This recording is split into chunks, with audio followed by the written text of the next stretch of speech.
They said I didn't fit their image, cut me out of our family legacy like I was just extra smoke in the air. But when I walked away, I didn't just take the recipes. I took back our soul. Their brand crumbled without it. I grew up in the back kitchen of Grandma Ruth's BBQ joint, standing on a milk crate just to reach the smoker. While other girls played house, I learned how to balance heat, spice, and patience. In our family, the fire wasn't just for cooking, it was for staying together. I always thought I'd be the one to carry it forward. When Bailey came home from business school with a fiancé named Jonas and a PowerPoint full of buzzwords, I didn't feel threatened. I felt proud. She said they wanted to expand Ruth's into something bigger, a national brand, open more locations, bottle the sauces, maybe even land a feature in Southern Living.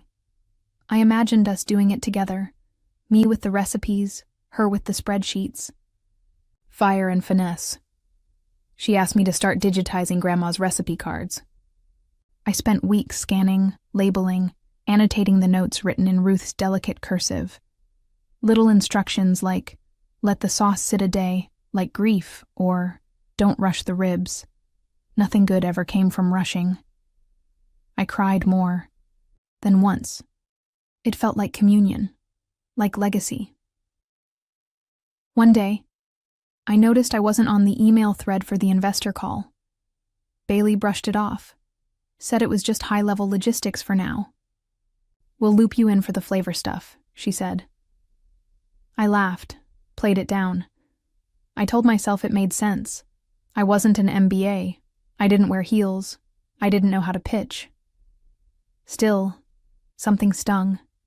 Then came the branding shoot. Jonas wanted a clean aesthetic. Less rustic, more refined. Bailey texted me a photo of the outfit rack. Sleek white aprons, linen button-downs, no denim. She said, bring something simple. Not too smoky. I stared at that message, longer than I should have. Not too smoky. That was our identity. But I went. I wore the only plain shirt I owned. I smiled for the camera and stood 3 steps behind them. Jonas said I gave the vibe of heritage, which I guess is a nicer way of saying old. I kept telling myself the same thing. This is just the awkward part of growing. Transitions are messy. They'll come around. Then, over lunch, Bailey slid her laptop in front of me. Want to see the deck? It was the pitch for Ruth's expansion. New logo, sleek black and white photos, mission statements with phrases like modern tradition and culinary elevation. The bio section showed Bailey and Jonas. Visionaries, innovators, legacy torchbearers. There was no photo of me, no mention of me at all. I scrolled, hoping maybe I'd missed something. A quote, a mention, even a footnote. Nothing. She was watching me. I felt her eyes like heat on my skin. We figured it was cleaner to keep the leadership tight, she said, her voice light, practiced. You're still the soul of the original spot, and that means everything. I nodded. My throat tightened. I said nothing. But inside, something buckled. It wasn't the omission. It was how casual it all was. Like I was a seasoning they'd chosen to leave out. Not because it wasn't good, but because it didn't fit the palate. We'd stood over the same fires, cleaned grease traps together. I was the one who held her in the walk-in freezer when she had her first panic attack during the dinner rush, and now I was just branding clutter. That night, I stayed late at the restaurant. I sat on the floor in the pantry with Grandma's tin box of recipes in my lap. I didn't open it. I just held it like a memory that didn't know it was about to become evidence. I didn't cry. Not then. But I felt a quiet unraveling. The kind you can't stop once it starts. They hadn't just cut me out of the business. They were starting to rewrite the story like I'd never been in it. And somehow, that hurt more than if they'd come right out and said, "We don't need you." Because they didn't say it. They just stopped seeing me. And I realized, When someone erases you gently, it's not mercy. It's erasure that doesn't even think you'll notice. The thing about betrayal is, it doesn't always show up in fire and shouting. Sometimes it arrives dressed in soft colors, with a smile and a pitch deck. After that meeting with the investor slide deck, the one where I didn't exist, I went home and sat in my truck for nearly an hour. I didn't cry. I didn't scream. I just sat there, hands on the steering wheel, staring through the windshield like something might come into focus if I held still long enough. I told myself it was a mistake, an oversight. I was still part of the plan, just behind the scenes. That's what they kept calling it, the soul of the original spot. Like I was a piece of decor, authentic but stationary. The next morning, I opened the Instagram account for the franchise launch. Bailey and Jonas had hired a whole marketing team. Their first post was a video. Soft piano music, close-up shots of sizzling ribs, smoke curling through polished kitchen tiles. Bailey narrated over it, talking about family roots and honoring Grandma Ruth's legacy with a modern twist. Then came the tagline, "From Ruth to us, a new chapter begins." My name didn't appear once, neither did my face. The comments flooded in. "This is stunning. Bailey and Jonas are preserving history in the most beautiful way. Ruth would be so proud of you both." I refreshed the page. Scrolled again. Nothing. I checked the bio. The founders were listed: Bailey and Jonas, visionaries, partners, legacy keepers. I scrolled until my thumb cramped. Still nothing. It's strange. The moment you realize you've been deleted in real time. Not yelled at, not confronted, just brushed off the timeline. Later that day, I got a text from Bailey. No greeting, no warmth. Bailey: "Hey, can you email me the final version of the rub recipe doc? Marketing wants to finalize the flavor profile for the investor boxes. Not please, not thank you. Just a request for what she saw as her due. The recipes I'd spent hours typing, double-checking, refining." I didn't reply. A few hours later, another message. This time from my mom. "Mom, I think Bailey's just stressed. Try not to take it so personally." That line, "Don't take it so personally," is the anthem of people who want you quiet while they benefit. I stared at the screen until the words blurred, then flipped my phone face down on the counter. The next day, Odessa, our cousin, sent me a message. She's always been close to Bailey, but never mean about it. She played neutral better than anyone. But that morning, she must have slipped. The text was short. Odessa: "Oh crap. Meant to send this to Jonas. Please ignore." Attached was a screenshot. It was from the business group chat Bailey had set up. I wasn't in it, obviously. The screenshot showed a message from Bailey. "Jenna's too tied to the old vibe. I know she means well, but she's not scalable. Jonas says we need to trim anything that doesn't align with the new aesthetic." Beneath it was Jonas. "Exactly. Legacy is fine for PR, but we don't want her slowing us down." Then, the worst part. My mother had replied, that emoji again, like approval, like permission, like silence, but with a nod. I sat down on the pantry floor of the restaurant. Same place I used to hide when I was little, back when I'd sneak fresh cornbread and sit in the dark, listening to Grandma Ruth hum while she stirred the beans. This time, I didn't hum. I didn't move. It felt like my body had stopped fitting, inside itself. They weren't just cutting me out of a project. They were repackaging my life and selling it without me, and calling it a favor. That night, I called my mom. I don't know why. Maybe I wanted to hear her voice crack. Maybe I wanted her to say it wasn't true. She picked up on the second ring. "Hey, sweetheart," she said, cheerful like she was reading off a script. "Everything okay?" I didn't say anything at first. Then, "Did you mean it?" A pause. "Mean what, honey?" "That I'm not scalable. That I'm in the way." She sighed. That familiar, tired sigh that always came right before I was asked to be the bigger person. "You're twisting things again. This is Bailey's time. You should be proud." "I was," I said. "Until you all pretended I was a piece of furniture." She went quiet. "You're making this harder than it needs to be," she said eventually. "We're just trying to build something that lasts. Without the person who's kept it going this whole time.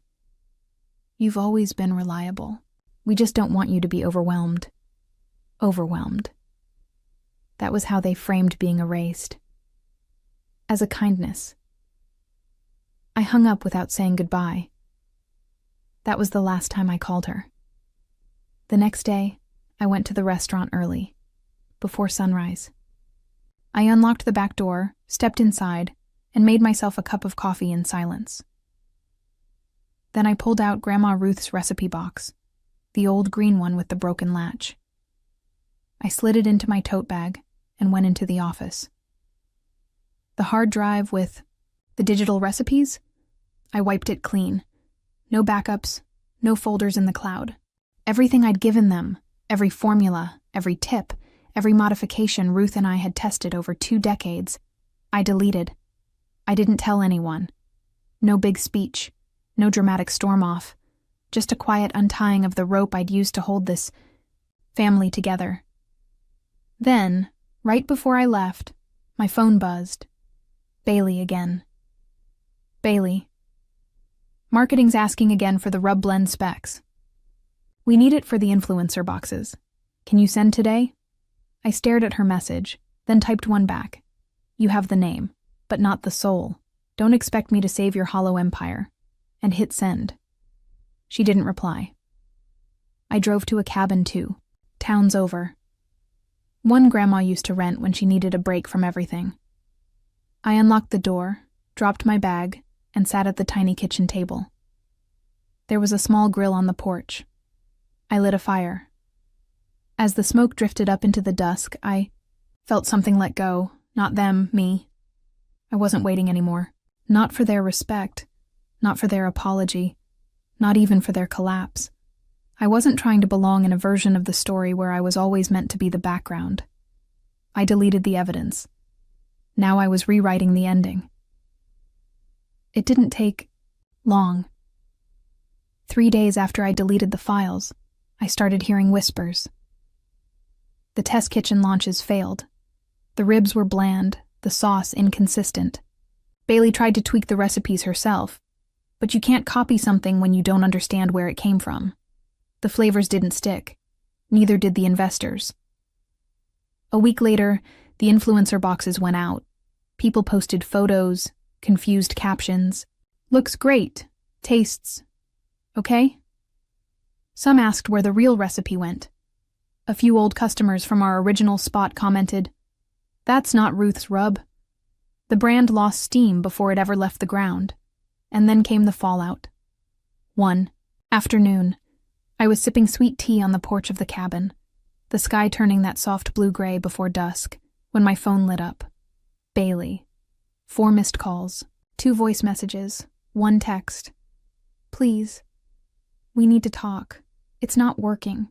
They're pulling out. Just send the files. This isn't the time to be petty." Petty. That word settled in my chest like a cold stone. The same girl who deleted me from our family's story now expected me to fix the ending. Then my mother called. I didn't answer. She left a voicemail. "She's devastated, Jenna. Everything's falling apart. You're her sister. This isn't how families fix things.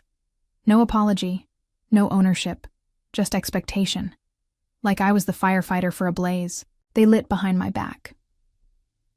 The only message that landed came from Odessa. She sent a photo of the old restaurant, packed. A crowd gathered outside the front porch. A handwritten sign on the door read, "Free cookout, Grandma Ruth's recipes. 1. Night only. I hadn't posted anything. Word had just spread. People brought photos, old receipts, stories. I stood behind the grill that night, just like I used to with Grandma. A little girl came up with her mom and asked, "Are you the one who makes the smoky beans?" I nodded. She smiled like I was magic. It wasn't viral. It was real. The next morning, I opened my inbox. A letter from a lawyer. Formal. Cold. Jonas was trying to claim intellectual property rights on the brand. I didn't respond. I forwarded it to a friend of Grandma's, an old-timer attorney who'd eaten our food since the 80s. He handled it quietly. Bailey sent one last message. "You win. Hope it was worth it." I didn't reply. Because it wasn't about winning.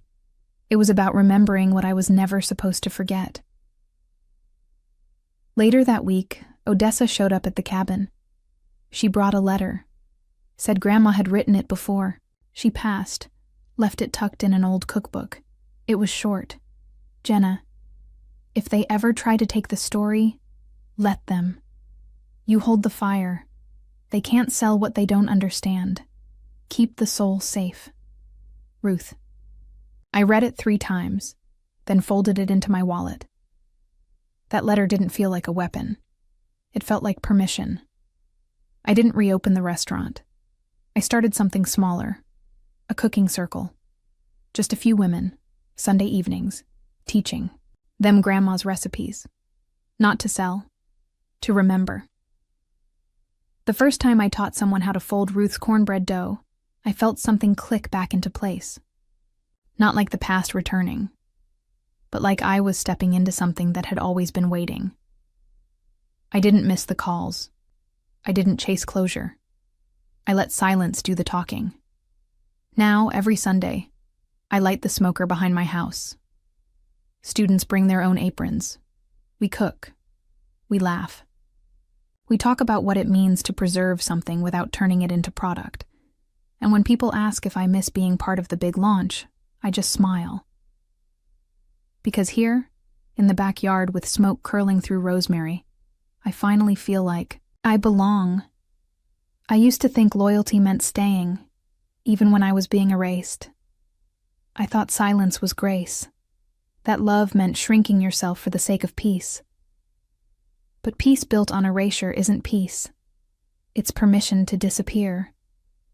And I'm done disappearing.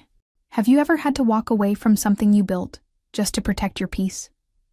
Did someone ever try to erase you from your own story? Drop your thoughts in the comments. I'm listening. And if this hit home, hit that like button so I know. You're out there. Thanks for being here. And remember, you hold the fire.